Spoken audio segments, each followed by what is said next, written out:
BRICS vs Trump, tariffs, crypto and a brewing global showdown. The global south is on the move and Donald Trump might have just triggered its biggest pushback yet. BRICS nations are huddling, strategizing, and some say plotting a blowback against the US president's aggressive trade war. In just 1 week, India's PM Modi has spoken to Russia's Vladimir Putin, Brazil's President Lula, and is now preparing for his first China visit in 7 years.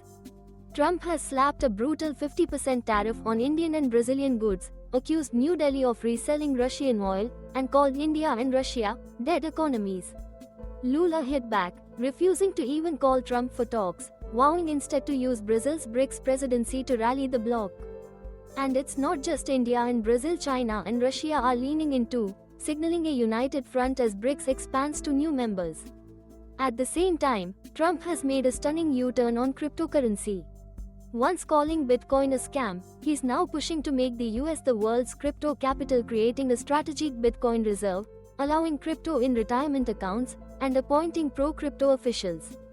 Analysts say it's a direct counter to BRICS exploring a commodity-backed currency and payment systems like BRICS Pay, which could chip away at the dollar's dominance. BRICS now represents 46% of the world's population and over a third of global GDP. With Modi, Lula, Xi, and Putin tightening ties, the global south is signaling it won't be bullied.